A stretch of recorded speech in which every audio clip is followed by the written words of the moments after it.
on est réunis aujourd'hui pour vous parler du coulis de glace. Le coulis de glace, c'est d'abord de stocker l'énergie frigorifique dans des microcristaux de très faible taille, inférieurs à 40 microns en l'occurrence.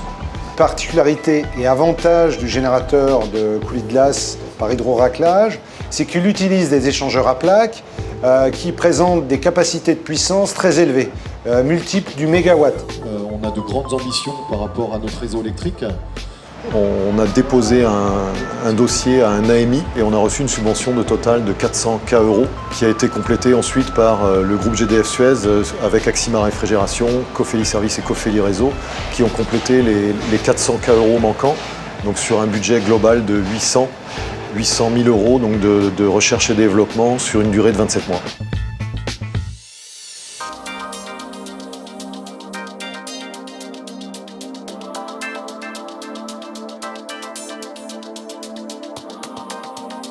Le gros intérêt pour le client, qui est un élément majeur dans le système, c'est la capacité de stocker de l'énergie frigorifique et forcément, a fortiori, de l'électricité. Et or, on sait qu'aujourd'hui, on ne peut pas stocker de l'électricité. Chez nos clients, on pèse lourd dans leur facture énergétique. C'est-à-dire qu'un client qui utilise de la réfrigération, on va rapidement peser entre 40 à 60% de sa facture énergétique. Et sur cette facture, notre capacité d'effacement de la production frigorifique peut être à ce moment-là importante et générer donc des contractualisations différentes, des gains énergétiques sur le coefficient de performance globale de la machine qui peuvent, on peut en tout cas commencer à le dire, entre 15 et 20% de baisse de la facture énergétique du système frigorifique.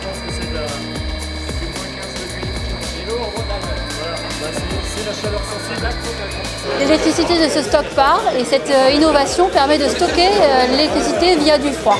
Donc pour l'instant, il y avait que l'hydraulique qui permettait de stocker l'électricité. Maintenant, il y a le froid aussi, donc c'est en ce sens une révolution.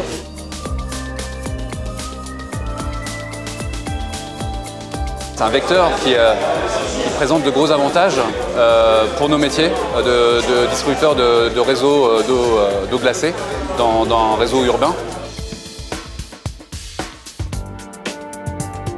Le coulis de glace a plusieurs marchés. Bon, ça reste quand même pas mal sur la grande surface et l'agroalimentaire. Mais on peut imaginer utiliser partout où il y a un besoin en froid, frigo-porteur, de pouvoir utiliser du coulis de glace, donc par exemple en climatisation également.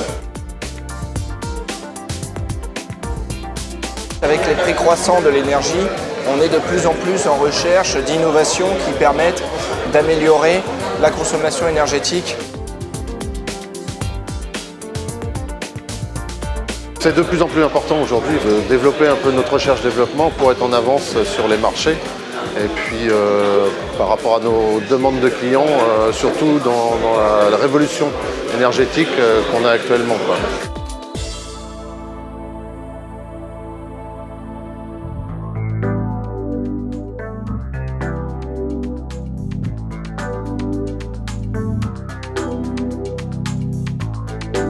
Dans les prochaines étapes, on aimerait effectivement avoir un peu plus encore de financement pour mettre en place un smart grid, donc c'est-à-dire de mettre l'intelligence au plus près du produit et notamment donc avoir la capacité à pouvoir donner l'information aux fournisseurs d'énergie de la quantité d'énergie frigorifique stockée dans le système et donc par redondance de la quantité d'électricité, de possibilités d'effacement que le client va récupérer.